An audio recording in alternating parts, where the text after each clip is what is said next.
Hi guys, welcome to my second video. Super excited to be recording this one because I have got some juicy information. This is I'm going to show you how to build a sort of a hack, a bit of a backdoor workaround, building on top of Notion's native functionality and kind of building around make.com so that you can ultimately save money on your operational costs and just be a little bit more efficient with your data flows as well. So I'm going to explain a little bit about what this title means, specifically webhooks, if you're not sure what that means, that kind of data transfer method. And I'm going to show you an example of kind of what I've built, and then I'm going to show you how to build it so you can put it into your own workflows if you find it helpful. So if you are already problem aware, you understand this and you're just like, yes, so show me the money, right? Then skip ahead to the relevant timestamp. I'll put it somewhere. But if you are keen for a bit of a learning experience and want to understand what you're building, then stay tuned because I'm going to show you. All right. So I'm going to go through this diagram to basically explain what webhooks are versus the main other way of getting or reading data on the internet, which is polling. Before I do that, let me check that I'm on the right freaking screen. Yes, I am. I'm good. This will probably be a running theme in my YouTube videos for the first 10 videos, so bear with me. All right, so let's start with the idea, which is basically on the left here is we want to get some data out of Notion and put it into usually another app. This can be another flow. It can be whatever you want, but usually when you're building these automations, you usually want to push data from one module to another. So this arrow here represents what I'm building, which does not currently exist within Notion's architecture. What actually happens is that Notion only supports polling. Now, what is polling? Let's start on this block here. This is Make or this is Zapier. Every X minutes, you set a schedule in Make, right? You're essentially going to ask Notion, like, hey, has anything changed? Like, hey, have I added a new task? Hey, have I changed the status of this task? These are the things that we're commonly concerned with, right? Because then we want to either do something or maybe sync that to another app. And the thing I'm going to show you today, we're going to do some syncing, but, like I've mentioned before, you can do anything. So what happens here is this line represents polling or asking. I'm basically saying, hey, Notion, have you got anything? Have you anything changed in the last minute? Has anything changed in the last minute? And Notion is like, nah, no. And then sometimes it's like, yes, please shut up. And when it does say yes, it obviously gives back to Make the thing that has changed. So like, yeah, you've updated this, or your team member has made this new page here or whatever. And then once it gets a yes back, it goes on this line and then, pushes that data to another part of your flow. So you can already hopefully get a sense of how inefficient this is, because you have to keep asking, and most of the time Notion is going to say no. Like in my example, I'm building stuff for in this example today, I'm building stuff for my life Notion. I'm not changing things all the time. So if I set up a scenario in Make where I'm constantly asking, I have this trade-off between maybe I only want my schedule to run every hour, which is kind of annoying because then syncing takes a long time. But if I want it to be a better UX for me, I have to ask every 5 minutes. But Notion's only saying yes to me once a day, right? So you can see every time you call Notion, every time you run that scenario, you're wasting operations, you're wasting costs. So it quickly stacks up. I think you can start to really get into the $20, $30, $40 mark just on a simple 5-minute interval on your scenario, and that's just for one. So imagine if you have multiple of these, this can really stack up, especially if you're doing it in your business environment.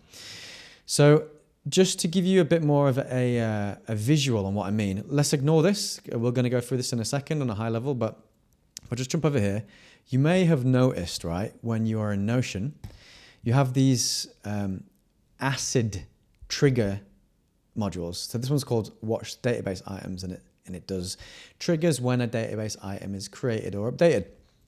Now, this is actually not 100% true. It's not actually triggering it, because as you can tell if you've used these triggers, when you select this as the start point of your automation, you still have to come down here and select a schedule, like, run this every 5 minutes. So it's not really webhook based, which is subscribing to a data provider, in this case Notion, and then waiting for Notion to push to us. It's not that. Actually, what these services like Make and Zapier are doing, they are continually polling, they're continually asking, and then you set a schedule, so every 5 minutes, and then it basically runs in that 5 minutes and asks Notion, has anything changed in the last 5 minutes? And then if it has, it will continue on. So that's the way these connecting services work. And in Make, it's really inefficient. In Zapier, it's a little bit cleaner, but you still will have to start paying for Zapier's high tiers to take advantage of it, and it just becomes cost prohibitive quite quickly, or at the very least cost annoying. So I hope that explains kind of what's going on behind the hood, because that took me that was confusing me for a while. I was like, these aren't actually using webhooks. So to jump back to this part of the board, am I on the right screen? Yes, you are. What we are building here today is this top line. So we are basically, from our other app, we're going to subscribe to Notion, and we're just going to say, look, we're interested in X, Y, Z. And then we're going to, using our hack today, we're going to push data from Notion into the other app. And so the other app or the other part of your automation just needs to sit there and wait. So it's perfect. Like I only need to run this when I need to run it. So hopefully that makes sense as to why we're building it and the benefits of building it. So let me get into just showcasing how it works, right? So here we are. Here are some health tasks, right? As you can see, full board. I'm a very healthy boy. I'm going to add a task here. And as soon as I add it, it's going to set up an automation and add or sync that task over to my ultimate task manager of all time, TickTick, which I'll make plenty of videos on, I'm sure. The reason being, just briefly, is because I think Notion's the best for like the overall bird's eye view, the planning, the organization, but ultimately the things that get created out of that planning and organization are tasks, right? But Notion's not amazing at tasks. So I basically grab that and sync it over to TickTick. So let's do this. Let's make a health task. I don't know, buy some green tea, because that's good for you. Boom. That has triggered the flow in the background. You're probably wondering, like, what's it triggered? I'll show you in a second. Just take a minute or two, because we're using this kind of hack around. So as you can see, it's not there in my TickTick list just yet, but I'm going to pause it here. And when it's done, I'm going to show you what's happened. Okay. So now, as we can see, we've got this beautiful buy some green tea task in here. It's also got some sick little link back to the Notion page that it's linked to. So if I click this, it'll come back to the synced task. So I love this automation. It's pretty sick. Maybe I'll go in depth on it on another video. But the main thing we want to focus on is the how, right? So as you can see, we're all synced up. It's all good. So what is happening here is we are using a combination of Notion, and in particular, it's native automations. We are using Slack, which is basically like a common messaging tool. We're using Slack as an intermediary. This is really cool, this part. So as you can see here, there's a buy some green tea task here. And Slack is going to act as the middleman and then pass some information over to Make, which, as you can see, it's 13:31 here. This ran at 1:29 and it was a success. So hopefully you can see the power and benefit of this. This is just super sick. So let's start with Notion. What is happening here? You may have dicked around with Notion automations before, and you may have realized that they're a little bit limited. Like if we have a look, you can see if you just make a new automation, you can do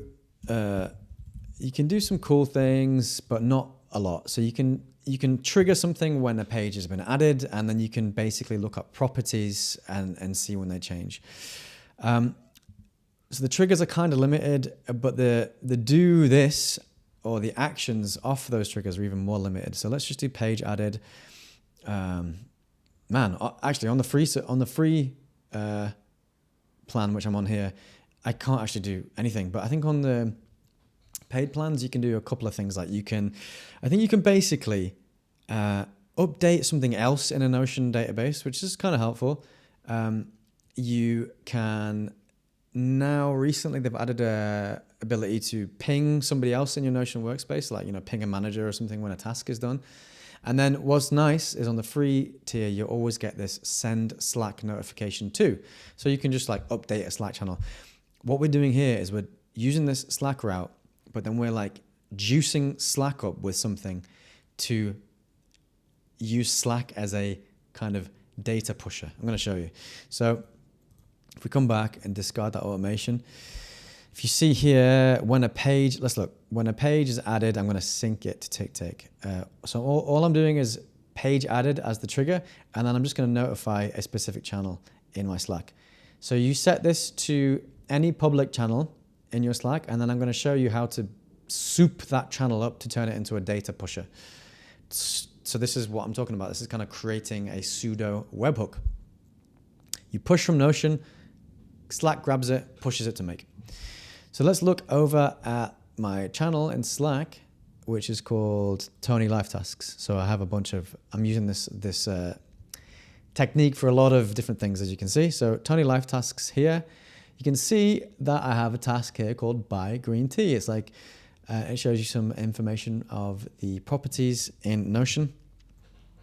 But you may be thinking, okay, how is this now triggering my automation in Make?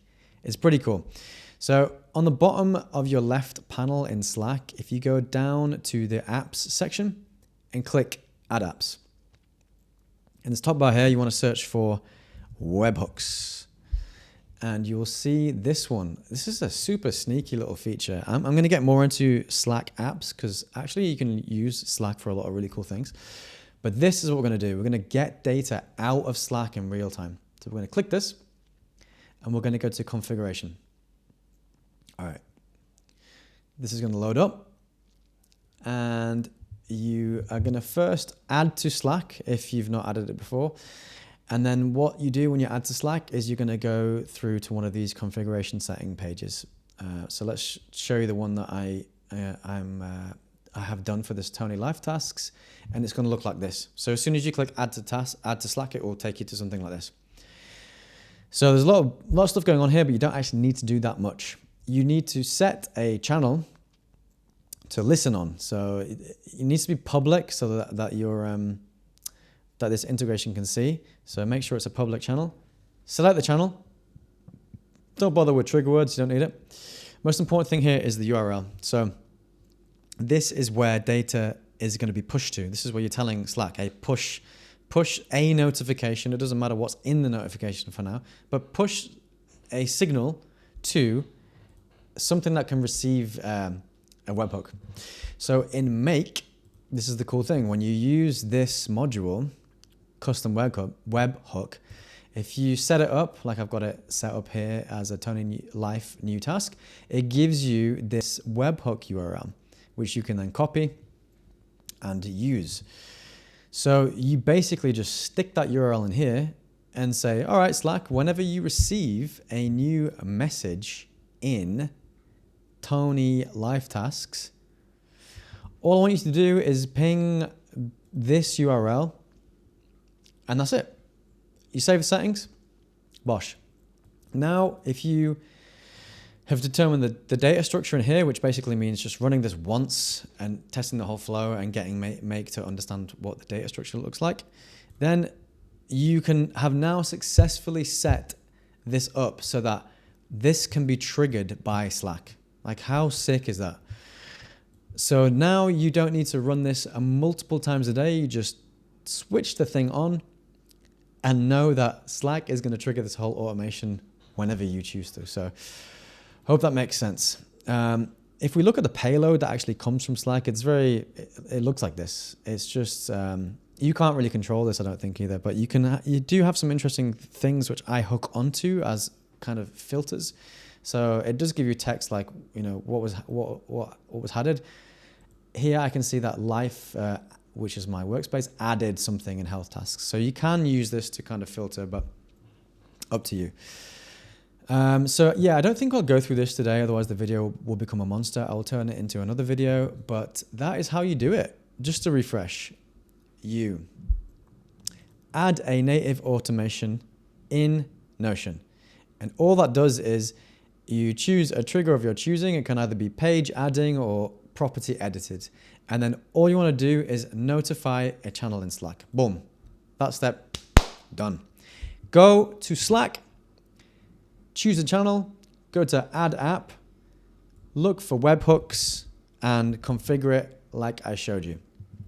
Then just set up your make integration to fire based off that incoming webhook from Slack, and then you can do whatever you want. So if we just jump back here, hopefully you can see how powerful this is. I don't have to run this automation multiple times a day. It's all efficient. So yeah, I hope that made sense. Ping me in the comments if you want more clarification. I know it's not a super easy topic because I'm sure you have some questions, but let me know if you want any help. And I think for the next video, I will go through how this automation actually works, because two-way sync is a really interesting problem to solve. And especially, I think a lot of people have their tasks in Notion and maybe thinking like, how can I get this out into Asana or in my case, TickTick? So I've built that. I've built a really cool thing here. So yeah, let me know if this seems interesting to you, what I've just showed you. Again, ping me in the comments, and until next time, have a great day. All right, peace.